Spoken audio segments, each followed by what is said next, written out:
تو عورت جو ہے، عورت جو ہے وہ خود اپنا نکاح نہیں کر سکتی۔ قرآن پاک کی آیات بھی ہیں، جہاں بھی آتا ہے اللہ سبحانہ و تعالیٰ نے، جیسے ہم نے پیچھے ایک آیت پڑھی تھی جہاں مشرکوں سے شادی کرنے سے منع کیا تھا، تو وہاں اللہ سبحانہ و تعالیٰ نے کہا کہ اپنی عورتوں کو مشرکوں کے نکاح میں نہ دو۔ یہاں بھی اللہ سبحانہ و تعالیٰ نے یہ نہیں فرمایا کہ جو ولی ہے اس کا تو بیچ میں کردار ہی کوئی نہیں، وہ تو پارٹی نہیں، بلکہ اسے کہا کہ بھئی روکو نہ، زیادتی نہ کرو، ٹھیک ہے؟ اس کو حکم دیا کہ کراؤ نکاح۔ تو یہ جو ولی ہے، ولی نکاح میں لازمی ہے۔ رسول اللہ صلی اللہ علیہ وسلم نے فرمایا لا نکاح الا بولی، ولی کے بغیر نکاح نہیں ہوتا۔ اور دوسری حدیث میں رسول اللہ صلی اللہ علیہ وسلم نے فرمایا کہ ایما امرأۃ نکحت نفسها بغیر اذن ولیہا فنکاحها باطل باطل باطل، کہ جو عورت اپنا نکاح خود کرتی ہے ولی کی اجازت کے بغیر، اس کا نکاح باطل ہے، باطل ہے، باطل ہے، ٹھیک ہے؟ اور یہ جو ولی ہے یہ کنواری اور جو کہہ لیں کہ طلاق یافتہ ہے یا بیوہ ہے، ہر کسی کے لیے اس کی یہ ضروری ہے۔ فرق صرف یہ ہے کہ جو کنواری ہے اس کی اجازت پوچھی جاتی ہے، کیونکہ جو لڑکی ابھی کنواری ہے اس کی پہلے شادی نہیں ہوئی، وہ زیادہ شائع ہوتی ہے، زیادہ شرم و حیا اس کا وہ ہوتا ہے کہ ابھی وہ بچی ہے، چھوٹی ہے۔ تو اس کے بارے میں یہ ہے کہ جو اس کے اولیاء ہیں، مثلا اس کا جو والد ہے وہ اس کے لیے رشتہ ایک اچھا دیکھ لیتا ہے، اور وہ اپنی بیٹی سے پوچھ لیتا ہے کہ بھئی تم راضی ہو یہاں پہ شادی کرنے کے لیے؟ تو اس کے بارے میں اگر وہ ہاں یا نہ کر دے گی، اور اگر وہ خاموشی اختیار کرے تو اس کو بھی ہاں یعنی کہ تسلیم کیا جائے گا، کہ اگر وہ شرم کی وجہ سے یعنی کہ ہاں نہیں کہتی تو اس کو بھی اس کی یعنی کہ کہہ لیں کہ رضامندی شمار کیا جائے گا۔ لیکن جو عورت یعنی کہ پہلے شادی شدہ رہی ہے، اب وہ طلاق یافتہ ہے یا بیوہ ہے، تو اس کے ساتھ یعنی پراپر کنسلٹیشن کی جائے، اس کو یعنی کہ جب نیا رشتہ ڈھونڈا جا رہا ہے تو اسے اچھے طریقے سے لازمی ڈسکس کیا جائے۔ لیکن نکاح ولی ہی کروائے گا، یہ لازمی چیز ہے۔ عورت اپنا نکاح خود نہیں کروا سکتی، ولی ہی نکاح کروائے گا۔ اگر نکاح میں ولی نہیں ہے تو وہ نکاح باطل ہے، وہ نکاح قائم نہیں رہنا چاہیے۔ اب اگر ولی جو ہیں وہ آپس میں جھگڑ پڑیں، مثال کے طور پہ کسی کا باپ نہیں ہے لڑکی کا اور اس کے کچھ بھائی ہیں، تو بھائیوں میں سے کوئی بھی بھائی ولی بن سکتا ہے۔ لیکن اب جو شادی ہے اس میں 3 لوگوں کی رضامندی ضروری ہے، جو دلہا ہے، دلہن ہے، اور جو دلہن کا ولی ہے، عموماً اس کا باپ، دلہن کا باپ۔ ان تینوں کی رضامندی ضروری ہے۔ اب اگر ایسا معاملہ آ جائے کہ لڑکی کسی جگہ شادی کرنے کے لیے رضامند ہے، ولی نہیں مانتا، ولی کسی جگہ پہ شادی کرنے کے لیے رضامند ہے، لڑکی نہیں مان رہی، تو اس طریقہ کار میں یہ دیکھا جائے گا کہ لڑکی تو انکار کر سکتی ہے، اس کے لیے تو ریزن کی ایسا کوئی ضرورت نہیں، کیونکہ وہ اس کی شادی ہے تو وہ اگر ہاں کرے گی تو ٹھیک ہے۔ لیکن ولی اگر کسی جگہ پہ انکار کر رہا ہے تو اس کو جو جج ہے، جو قاضی ہے، وہ اس کا معاملہ طے کر سکتا ہے کہ کیا یہ جائز کر رہا ہے یا ناجائز کر رہا ہے، کہ کیا شرعی عذر کے تحت اس کا ویلڈ عذر ہے یا نہیں ہے۔ مثلاً اگر لڑکی کا باپ کہتا ہے کہ جس لڑکے سے میری لڑکی شادی کرنا چاہتی ہے وہ تو شراب پیتا ہے، وہ تو آوارہ ہے، وہ کام نہیں کرتا، وہ نکما ہے، نالائق ہے اور غلط لوگوں کی کمپنی میں بیٹھتا ہے، تو یہ ایک ویلڈ شرعی عذر ہے۔ اب اگر لڑکی کہے کہ نہیں میں نے یہیں شادی کرنی ہے تو اس کی وہاں پہ شادی نہیں کی جائے گی، اور جج بھی کہے گا کہ ولی واقعی درست طور پہ بات کر رہا ہے۔ لیکن اگر ایک ولی ہے کہ جس کی حرکتیں اس طرح کی ہے کہ وہ اپنی لڑکی کی اصل میں شادی میں ویسے ہی سستی کر رہا ہے، بسا اوقات ایسا معاملہ ہو سکتا ہے کہ وہ لڑکی کما رہی ہے، اس کی جاب اچھی ہے، تو وہ بدنیتی آ جائے اور ولی سوچے کہ جب اس کی شادی ہوگی تو یہ تو سارا پیسہ چلا جائے گا، تو چلو اس کی شادی ذرا ڈیلے کرو، 5-10 سال اس کی شادی نہ کرو۔ اگر اس طرح کا معاملہ ہو تو پھر جج فیصلہ دے گا کہ اس ولی کو حق ولایت نہیں ہے، اس ولی کو حق ولایت نہیں ہے، اور پھر وہ یا تو اس کے بعد والا ولی مقرر کر سکتا ہے، یعنی لڑکی کا بھائی، لڑکی کا دادا، لڑکی کا چاچا، کوئی اور جو نکاح کروانے کے لیے رضامند ہو اس کا۔ یا یہ کہ اگر کوئی بھی ولی موجود نہ ہو، اویلیبل نہ ہو، تو پھر وہ قاضی جو ہے وہ خود ولی بن سکتا ہے اور اس عورت کا جو نکاح ہے وہ اپنی ولایت میں کروا سکتا ہے۔ لیکن یہ ولی کو اس کی ولایت سے خارج کرنا، یہ ایک ڈیو پروسیس کے تحت ہی ہوگا، یعنی اس ولی کو سنا جائے، اس کو طے کیا جائے پورے کیس کی طرح، پھر بسا اوقات ادھر یوکے میں یہ دیکھنے میں آیا ہے کہ لڑکی خود جا کے کہتی ہے او جی میرا والد تو جی وہ کوئی اتنا دیندار نہیں ہے، وہ اتنا کوئی سمجھدار نہیں ہے، اور مولوی مسجد میں بیٹھا ہی کہہ دیتا ہے اچھا جی اس کو میں نے فارغ کیا۔ یہ قطعاً ناجائز اور غیر شرعی عمل ہے۔ اگر آپ نے کسی شخص کا کوئی حق ختم کرنا ہو تو ایک بڑا سادہ سا اصول ہے کہ آپ دونوں فریق کو جو ہیں ان کو سنتے ہیں اور فریقین کی جو بات کر رہے ہیں، جو اپنے دلائل دے رہے ہیں، اس کی بیسس پہ آپ جج کرتے ہیں۔ کوئی شخص یک طرفہ فیصلہ نہیں کر سکتا، خصوصی طور پہ لڑکی کے کہنے پہ اس کے باپ کو ولایت سے یک طرفہ فارغ نہیں کیا جا سکتا جب تک کہ اس کے والد کی بات کو سنا نہ جائے اور سارے معاملے کو سمجھا نہ جائے۔ تو اللہ سبحانہ و تعالیٰ یہاں پہ فرما رہے ہیں کہ اگر تم عورت کو ہوئی طلاق اور اس کا عدت ختم ہو گئی اور اب وہ دوبارہ آپس میں تجدید نکاح کرنا چاہتے ہیں تو ان کو اس سے روکو نہ۔ ذالک یوعظ بہ، اللہ سبحانہ و تعالیٰ فرماتے ہیں کہ یہ جو حکم ہے اس کے ساتھ نصیحت کی جا رہی ہے اس شخص کو جو اللہ اور آخرت پہ ایمان رکھتا ہے۔ ذالکم ازکا لکم واطہر، یہی چیز یعنی اللہ کے احکام کو فالو کرنا اور اللہ کے حکم کو ماننا تمہارے لیے زیادہ صفائی اور پاکیزگی کا باعث ہے۔ واللہ یعلم وانتم لا تعلمون، اللہ سبحانہ و تعالی جانتے ہیں اور تم جو ہے وہ اس چیز کو نہیں جانتے۔ والوالدات یرضعن اولادہن، یہاں اللہ سبحانہ و تعالی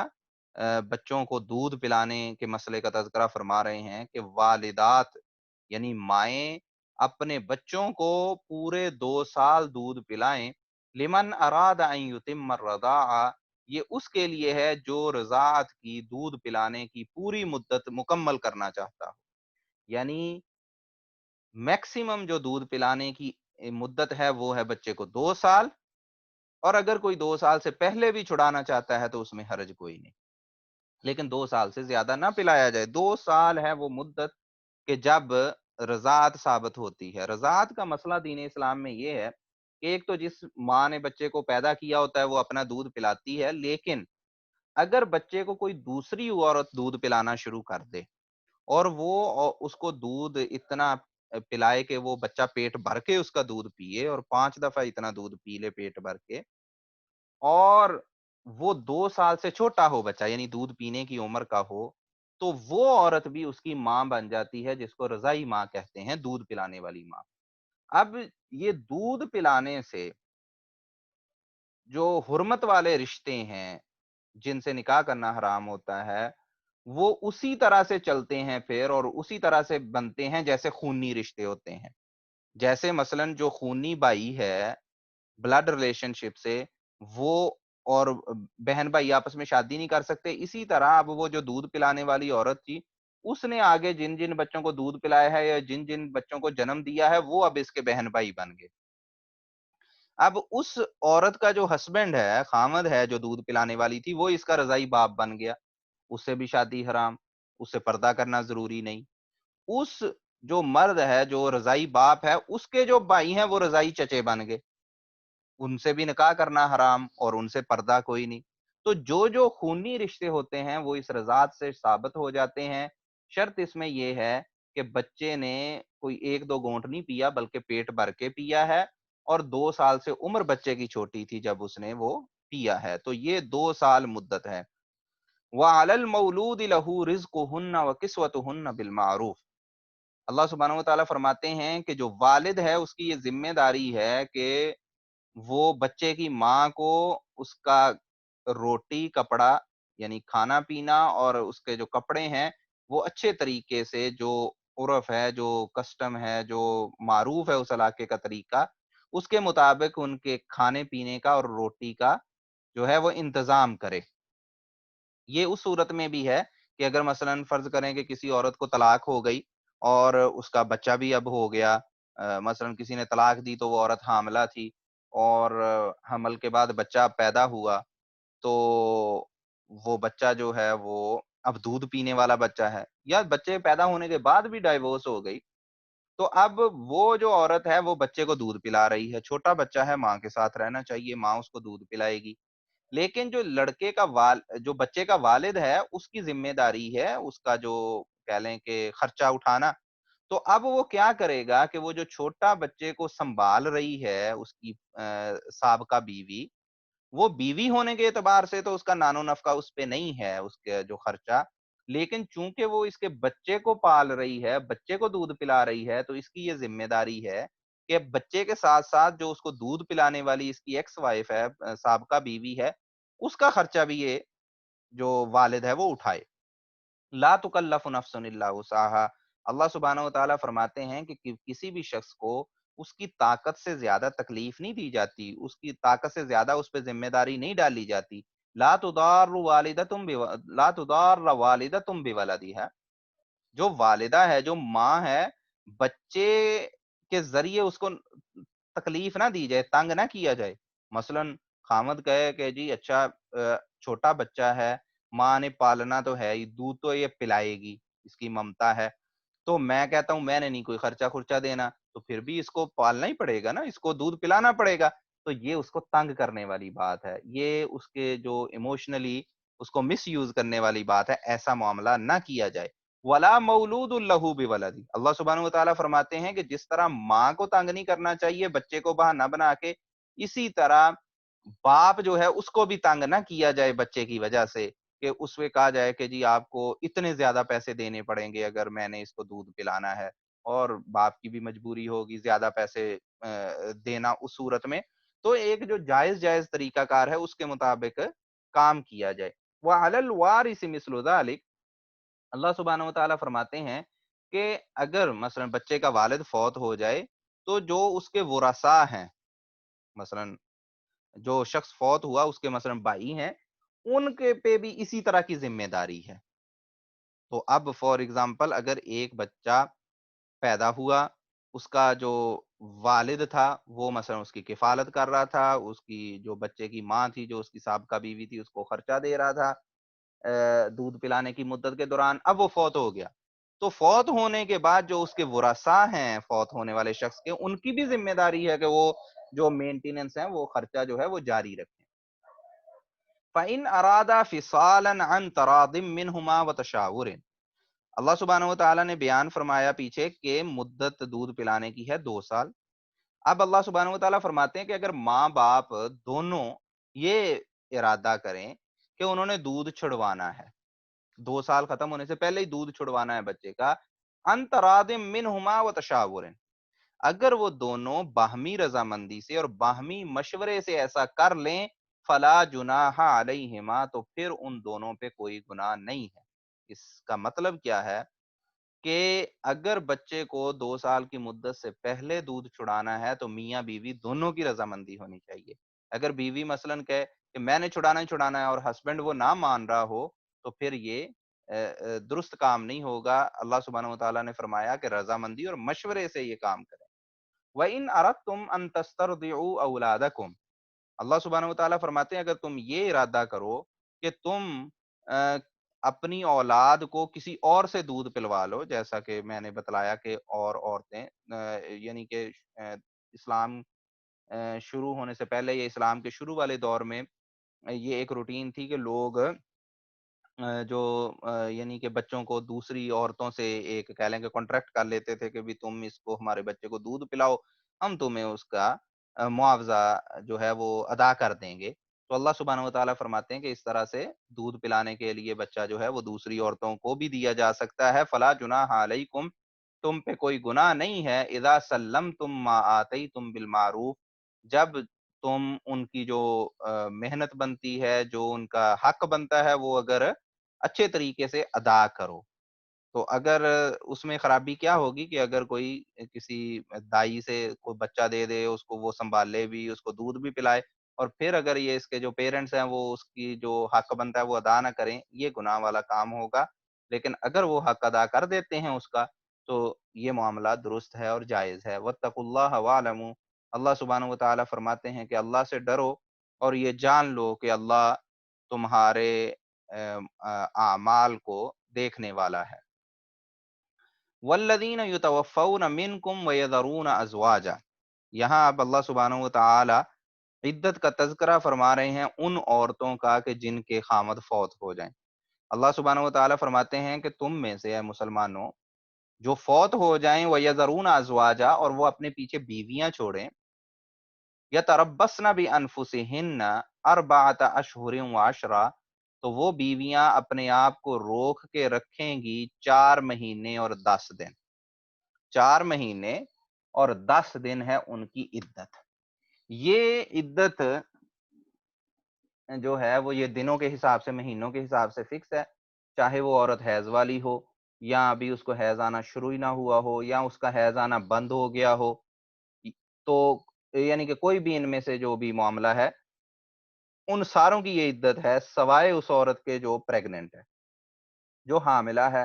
جو حاملہ ہے اس کا جو عدت ہوتی ہے وہ وضع حمل پہ ختم ہوتی ہے، جیسے اللہ سبحانہ وتعالیٰ نے ایک دوسری جگہ پہ فرمایا وَأُولَاتُ الْأَحْمَالِ أَجَلُهُنَّ أَن يَضَعْنَ حَمْلَهُنَّ،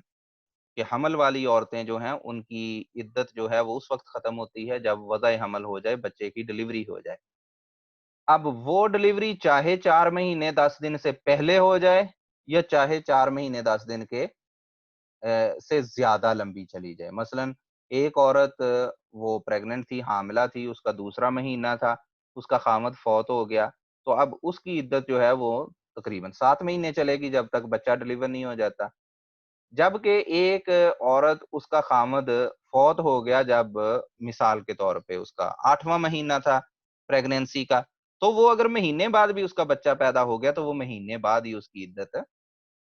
ختم ہو جائے گی۔ تو فَإِذَا بَلَغْنَ أَجَلَهُنَّ، اللہ سبحانہ وتعالیٰ فرماتے ہیں فَإِذَا بَلَغْنَ أَجَلَهُنَّ، جب یہ جو بیوہ عورتیں ہیں ان کی عدت ختم ہو جائے، فلا جناح علیکم، تو تم پہ کوئی گناہ نہیں ہے، فیما فعلن فی انفسہن بالمعروف،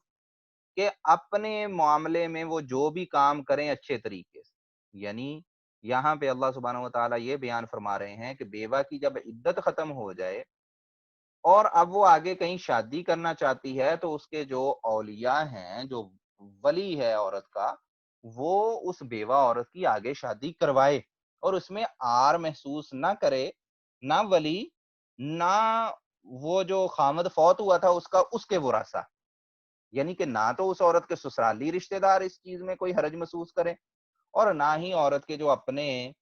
کہہ لیں کہ میکے والے ہیں، جو اس کے پیرنٹس ہیں، وہ بھی اس میں کوئی عار محسوس نہ کریں۔ تو یہ جو ایک ہندوانہ سوچ ہے ہمارے معاشرے میں سرایت کر گئی۔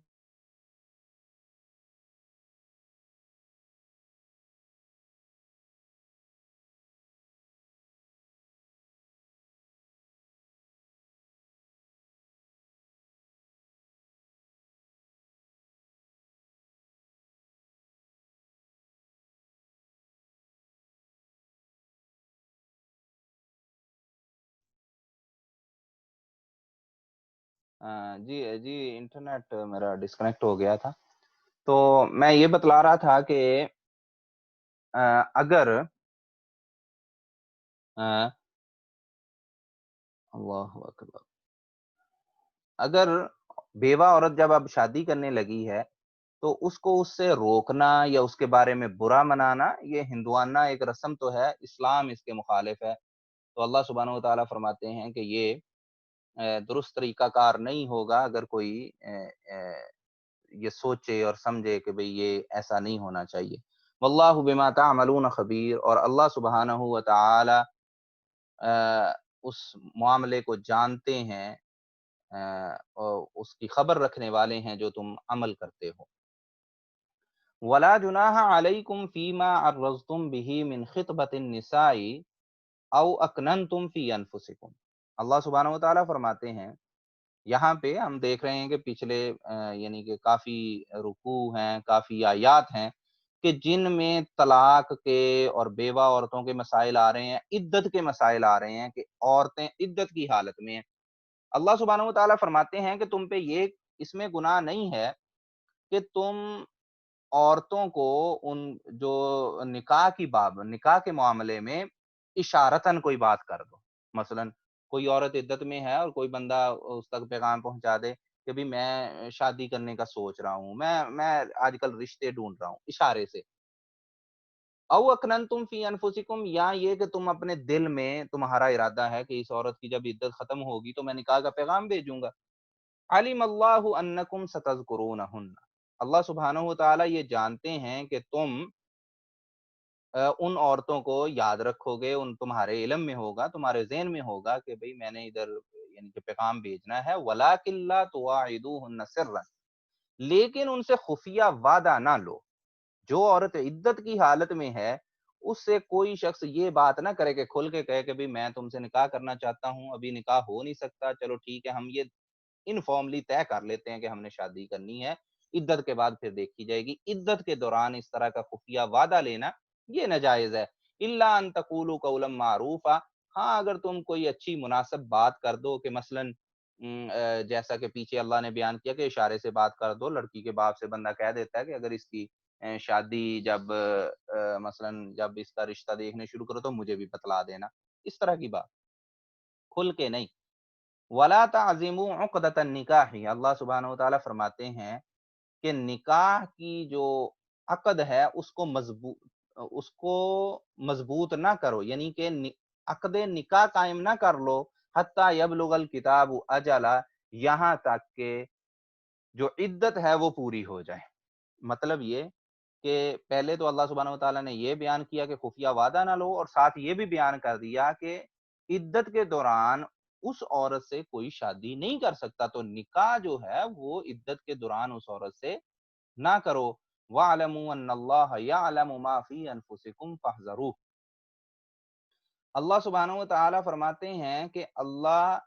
اس چیز کو جانتا ہے جو تمہارے دلوں میں ہے، لہٰذا اللہ سے ڈرو۔ یہ نہ سوچو کہ ہم کوئی بدنیتی رکھ لیں یا خفیہ وعدہ کر لیں یا کوئی اس طرح کا کام غلط کر لیں اور اللہ سے چھپ جائے گا، اللہ سے نہیں چھپے گا، اس لیے اللہ سے ڈرو۔ وَاعْلَمُوا أَنَّ اللَّهَ غَفُورٌ حَلِيمٌ، اور یہ جان لو کہ اللہ سبحانہ و تعالیٰ بخشنے والا اور بردبار ہے۔ اللہ سبحانہ و تعالیٰ بردباری اور نرمی کا معاملہ کرتے ہیں، لیکن اس کا یہ مطلب نہیں کہ اللہ کو علم نہیں ہوتا، اللہ کو علم ہر چیز کا ہے جو بھی تم اگر غلط کام کرو گے۔ تو یہاں پہ اللہ سبحانہ و تعالیٰ جو بیان کر رہے ہیں کہ عدت کے دوران مثلا کسی عورت کا خامد فوت ہو گیا، وہ عدت گزار رہی ہے 4 مہینے 10 دن مثال کے طور پہ، تو اس عورت کو کھل کے پیغام نہیں دیا جا سکتا کہ جی میں شادی کرنا چاہتا ہوں، یا اس کے ولی سے بھی کھل کے بات نہیں کی جا سکتی کہ میں تمہاری بیٹی سے شادی کرنا چاہتا ہوں، میرے سے یہ معاملہ طے کر لو۔ اشارے کنائے سے بات کی جا سکتی ہے۔ اسی طرح معاملہ ہے اس عورت کا جس کو تینوں طلاقیں ہو چکی ہیں اور اب وہ صرف عدت ختم ہونے کا انتظار کر رہی ہے، اس کے ورثاء کو، اس کے جو ولی ہیں ان کو بھی اشارے کنایا کیا جا سکتا ہے کہ اچھا آپ کی بیٹی کو طلاق ہو گئی تو جب آپ نے اس کی عدت ختم ہو جائے نا تو مجھے بتلائیے گا، اس طرح کا اشارہ کر دیں۔ یا جب اس کی عدت ختم ہونے کے بعد آپ رشتہ دیکھنا ہوگا تو مجھے بھی بتلائیے گا، لیکن کھل کے نہ ان سے بات کرے کہ میں ادھر شادی کرنا چاہتا ہوں اور آپ رشتہ ایکسپٹ کریں، یہ وہ۔ یہ تو اس عورت کا ہے کہ جس کو یعنی کہ ساری طلاقیں ہو چکی ہیں اور وہ صرف عدت ختم ہونے کا انتظار کر رہی ہے۔ جو عورت رجوع کی حالت میں ہے کہ مثلا خامد نے پہلی طلاق دی ہے اور ابھی پہلی طلاق دی ہے تو ابھی اس خامد کو رجوع کا حق بھی ہے عدت میں، تو اس دوران کوئی اشارہ کنایا بھی نہیں کر سکتا کہ بھئی ٹھیک ہے فارغ ہو کے تو پھر یعنی کہ مجھے بتلانا جب کہیں نکاح کرنا ہو، یہ وہ۔ تو کیونکہ ابھی اس خامد کو، پہلے خامد کو رجوع کا حق ہے اور عین ممکن ہے کہ وہ رجوع میں واپس لے لے۔ تو یہ دین کے احکامات ہیں، یہ دین کے مسائل ہیں، اور اگر دیکھیں کہ اب اتنی خرابی سبحان اللہ پیدا ہو چکی ہے کہ عورتیں ابھی ان کی مردوں سے لڑائی ہی چل رہی ہوتی ہے، ابھی کوئی طلاق ہوئی بھی نہیں ہوتی، طلاق ہسبینڈ نے کہی بھی نہیں ہوتی، اور آگے جو ہے پلاننگز چل رہی ہوتی ہیں کہ جب میری اس سے جان چھوٹے گی، یا خلا اپلائی کیا عورت نے اور خلا ابھی ہوا بھی نہیں، کورٹ میں ابھی کیس پینڈنگ ہے اس چیز کا، اور وہ عورت یا اس کے جاننے والے پہلے ہی آگے کہہ لیں کہ پلاننگز چل رہی ہوتی ہیں کہ ادھر سے جب آزاد ہوگی نا تو میں تم سے شادی کروں گی یا دوسرے بندے یہاں ہم اس کی شادی کروا دیں گے، یہ قطعاً حرام معاملات ہیں۔ ایسا کرنا قطعاً جائز اور درست نہیں ہے۔ جب تک عورت آزاد نہیں ہو جاتی مکمل، اس کی عدت ختم نہیں ہو جاتی، چاہے وہ طلاق اس کو ہو رہی ہے، چاہے وہ خلا لے رہی ہے، چاہے وہ بیوہ ہے، تب تک اس کے آگے نکاح کی بات کھل کے نہیں کی جا سکتی، یہ ناجائز ہے۔ اللہ سبحانہ و تعالیٰ فرماتے ہیں لا جناح علیکم ان طلقتم النساء ما لم تمسوہن او تفریضوا لہن فریضۃ ومتعوہن علی الموسع قدرہ وعلی المقتر قدرہ متاعا بالمعروف حقا علی المحسنین۔ یہاں اللہ سبحانہ و تعالیٰ نے طلاق کا معاملہ ذکر کیا ہے ان عورتوں کا کہ جن کا صرف نکاح ہوا، رخصتی نہیں ہوئی۔ آپ کو پتہ ہے نا ہمارے معاشرے میں کئی دفعہ ہوتا ہے کہ نکاح کر لیتے ہیں، رخصتی ہوتی نہیں، اور پھر کوئی جھگڑا کھڑا ہو جاتا ہے، رخصتی سے پہلے ہی طلاق دے دیتے ہیں۔ اگر اس طریقے سے طلاق ہو جائے تو اس کا کیا حکم ہے اور اس کی عدت کیا ہے، اس کا کیا معاملہ ہے، اس کا مہر کتنا ہوگا؟ ان مسائل کا ان آیات میں تذکرہ آ رہا ہے۔ اللہ سبحانہ و تعالیٰ فرماتے ہیں کہ تم پہ گناہ نہیں اگر تم نے طلاق دی عورتوں کو معلوم تمسوہن، جن کو تم نے چھوا نہیں۔ یہ اشارہ ہے اس چیز کی طرف جن سے تمہاری رخصتی نہیں ہوئی، خلوت نہیں ہوئی، ان سے ہم بستری نہیں ہوئی۔ جو ہم بستری ہے اس کا جو ہے وہ حکم خلوت سے لگایا جاتا ہے کہ جب رخصتی ہو جاتی ہے اور وہ میاں بیوی ایک کمرے میں الگ ہو جاتے ہیں تو اس کو پھر مس اور ہم بستری ہی کنسیڈر کیا جائے گا۔ لیکن اس سے پہلے پہلے اگر کوئی اس طرح کر کے طلاق دے دیتا ہے، رخصتی نہیں ہوئی، خلوت نہیں ہوئی، او تفریضوا لہن فریضہ، اور انہوں نے حق مہر بھی مقرر نہیں کیا تھا۔ حق مہر نکاح کے وقت مقرر کرنا یہ شرط نہیں ہے، ضروری نہیں ہے۔ یعنی کہ ایک تو یہ ہوتا ہے عموماً ہم اسی طرح کرتے ہیں کہ جب نکاح ہوتا ہے اسی وقت طے کر لیتے ہیں حق مہر کتنا ہوگا، ابھی ادا کیا جائے گا، بعد میں کیا جائے گا، یہ معاملات نکاح کے وقت ہی طے کر لیے جاتے ہیں۔ لیکن اگر کسی نے ایسا نہیں طے کیا تو نکاح پھر بھی ویلڈ ہے، حق مہر بعد میں بھی طے کیا جا سکتا ہے۔ لیکن یہاں اللہ سبحانہ و تعالیٰ ایک سینیریو بیان کر رہے ہیں کہ ایک شخص اس نے ایک عورت سے شادی کی، رخصتی نہیں ہوئی، حق مہر بھی طے نہیں ہوا، اب وہ اس کو طلاق دے رہا ہے، اور حق مہر طے ہونے سے پہلے ہی اور رخصتی ہونے سے بھی پہلے۔ اگر ایسا معاملہ ہے تو اللہ سبحانہ و تعالیٰ فرماتے ہیں کہ ان کو اگر انہوں نے طلاق دے دیا اب اس کی عدت کوئی نہیں، کیونکہ عدت ہوتی ہے عورت کی جب وہ خامد کے ساتھ اس کی خلوت ہو جاتی ہے، ہم بستری ہو جاتی ہے، پھر اس کے بعد اس کو عدت ہوتی ہے، جیسا کہ پیچھے بیان ہوا کہ کس کس انداز سے مختلف عورتوں کی عدت ہوتی ہے، کتنی ہوتی ہے۔ لیکن ایسی عورت کہ جس کی رخصتی نہیں ہوئی، صرف نکاح ہوا پھر طلاق ہو گئی، وہ اس کو جب اس کا خامد طلاق دے گا ایک دفعہ ہی تو وہ عورت اب آزاد، وہ عورت اسی دن جیسے ہی اس کو طلاق ہوئی وہ آزاد، اس کی کوئی عدت نہیں۔ وَمَتِّعُوهُنَّ، اللہ سبحانہ و تعالیٰ فرماتے ہیں کہ اب اس کا حق مہر تو مقرر نہیں ہوا تھا تو اب اس کو کچھ فائدہ دے دو، یعنی کہ اس کو کچھ دے دو، کچھ ریزنیبل گفٹ۔ علی الموسع قدرہ، کتنا دیا جائے؟ اللہ سبحانہ و تعالیٰ کہتے ہیں درمیانہ سا کوئی اپنی اپنی استطاعت کے مطابق، علی الموسع قدرہ، جس کو اللہ نے وسعت دی ہے، جو امیر ہے وہ اپنی اوقات کے مطابق دے، اپنی قدر کے مطابق دے، وہ علی المقتر قدرہ، اور جو بندہ غریب ہے وہ اپنی حیثیت کے مطابق اس کو جو ہے وہ گفٹ دے دے۔ متاعا بالمعروف، یہ کسی کو بینیفٹ دینا ہے، فائدہ پہنچانا ہے اچھے طریقے سے، حقا علی المحسنین، اور یہ بات بھلائی کرنے والوں پہ لازم اور ضروری ہے۔ تو اللہ سبحانہ و تعالی یہاں پہ یہ بیان کر رہے ہیں کہ جب ایک قدرتی طور پہ جھگڑا کھڑا ہو گیا، میاں بیوی اکٹھے نہیں رہ سکتے، تو خامد کو یہ چاہیے، ایک تو یہ والا معاملہ اللہ سبحانہ و تعالیٰ نے ذکر کیا، ان جنرل بھی آگے آیت آئے گی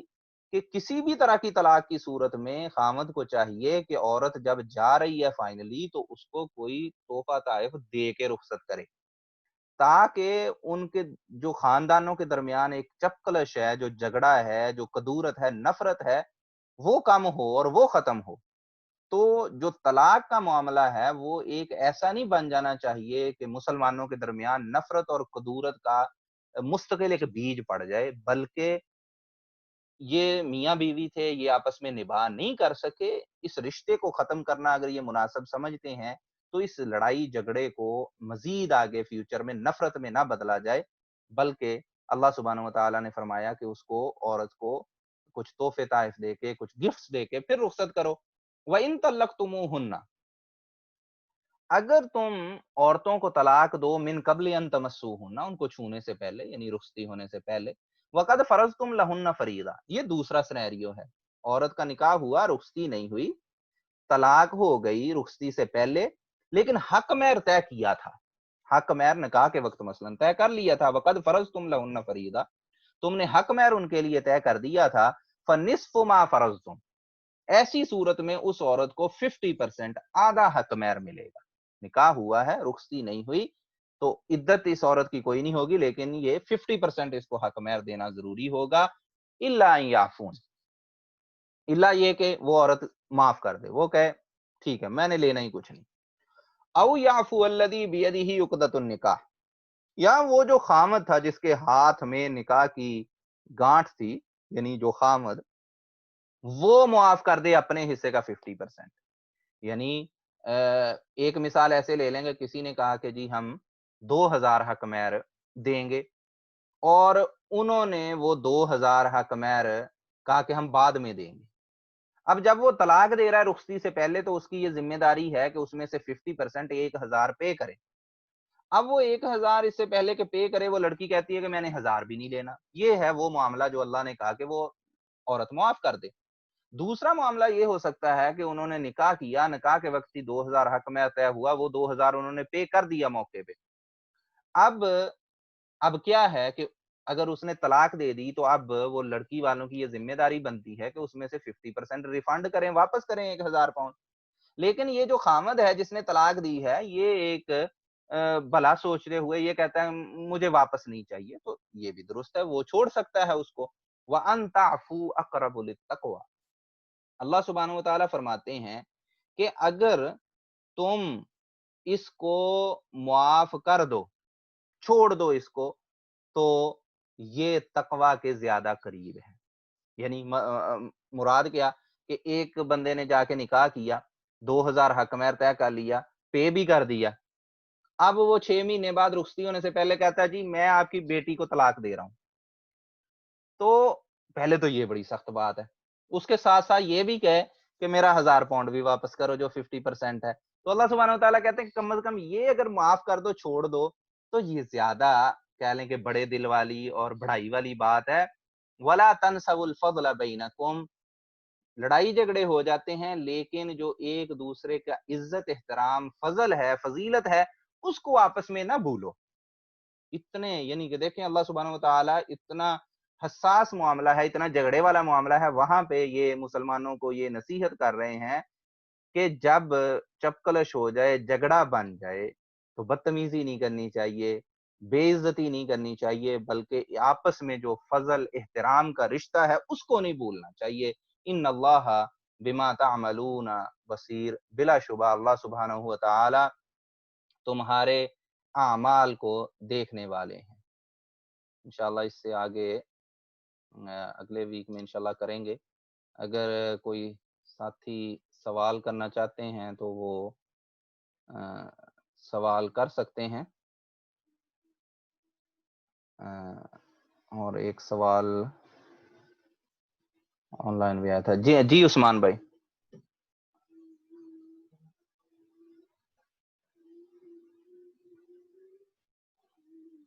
جی عثمان بھائی اپنے آپ کو انمیوٹ کر لیں اور سوال کریں۔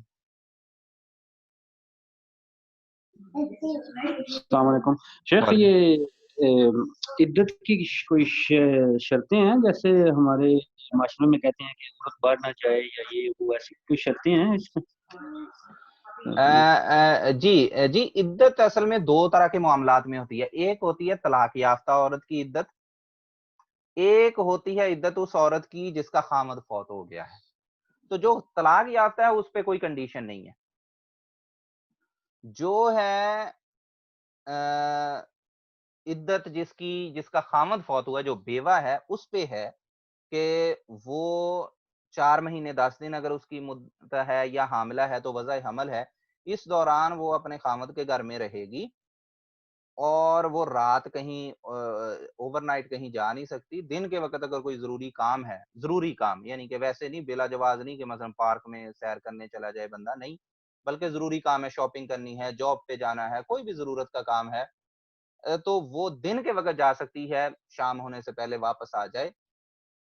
رہے اس گھر میں، اور اسی طرح وہ بناؤ سنگار بھی نہیں کر سکتی۔ لیکن جو طلاق والی ہے، اس پہ اس طرح کی کوئی پابندی نہیں ہے، اس کی عدت کی پابندی صرف یہی ہے کہ عدت کے دوران وہ کہیں اور نکاح نہیں کر سکتی، نکاح کے پیغام نہیں کر سکتی، خفیہ وعدے نہیں لے سکتی، یہ والی پابندیاں ہیں۔ لیکن باقی باہر آنا جانا، کہیں رہنا، مثلا اپنی ماں کے گھر، بہن کے گھر، یہ وہ اس طرح کی اس پہ کوئی پابندی نہیں ہے جو طلاق کی عدت میں ہے۔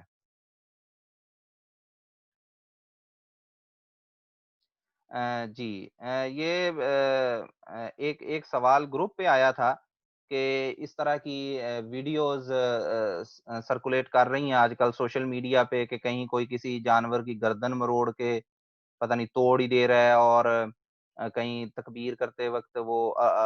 گلا کاٹتے وقت اللہ اکبر بھی نہیں کہہ رہا، اور ہجوم جو ہے ارد گرد کھڑا وہ سارے اللہ اکبر کیے جا رہے ہیں۔ اس طرح کی بھی ویڈیوز دیکھنے میں آئی ہیں کہ کوئی جانوروں پہ فائرنگ کی جا رہی ہے۔ تو یہ سراسر جہالت اور غیر اسلامی طریقہ کار ہے۔ رسول اللہ صلی اللہ علیہ وسلم نے فرمایا کہ وَإِذَا قَتَلْتُمْ فَأَحْسِنُوا الْقِتْلَةَ کہ جب تم جانور کو ذبح کرو تو اچھے طریقے سے ذبح کرو۔ آپ نے اس کی چھری تیز کرنے کا بھی حکم دیا، جانور کے سامنے، ایک جانور کے سامنے دوسرے جانور کو ذبح کرنے سے بھی روکا۔ چھری یعنی کہ ذبح کرنے سے پہلے بھی جانور کو نہیں دکھانی چاہیے۔ تو جانور کو ذبح کرنے کا اسلامی طریقہ جو ہے وہ بڑا ہی یعنی کہ عمدگی اور اچھے طریقے والا ہے۔ اور جو جانور ہے جیسے انہوں نے گردن توڑنے کا تذکرہ کیا یا جانور کسی جگہ سے گر گیا، یہ معاملہ اس کو اگر وہ اس طرح سے مر جاتا ہے تو وہ مردار ہے۔ مردار کو نہ تو ذبح کیا جا سکتا ہے، قربانی اس کی قبول ہونا تو دور کی بات،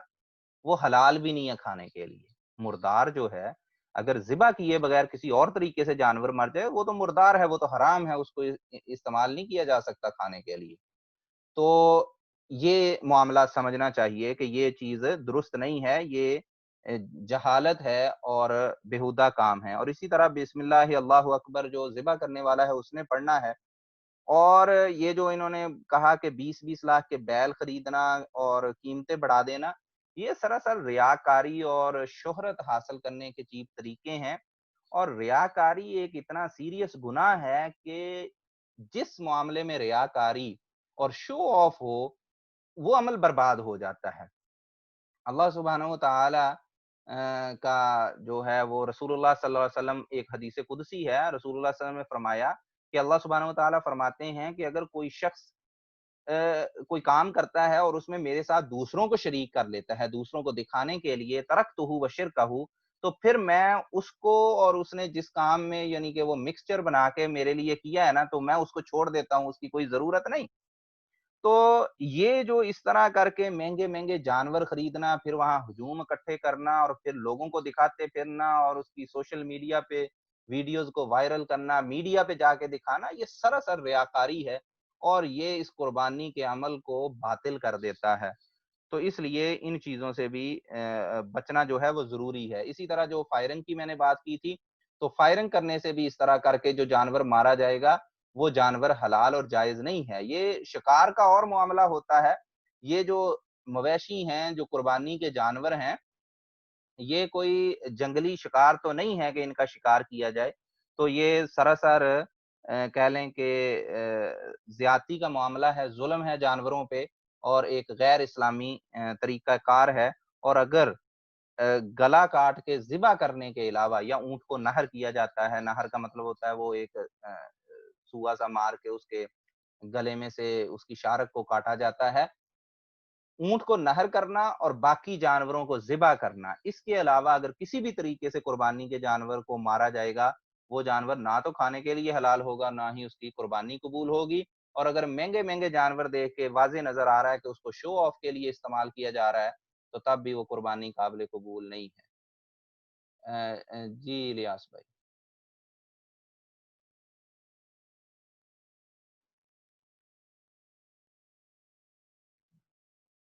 انمیوٹ کر لیں اپنے آپ کو۔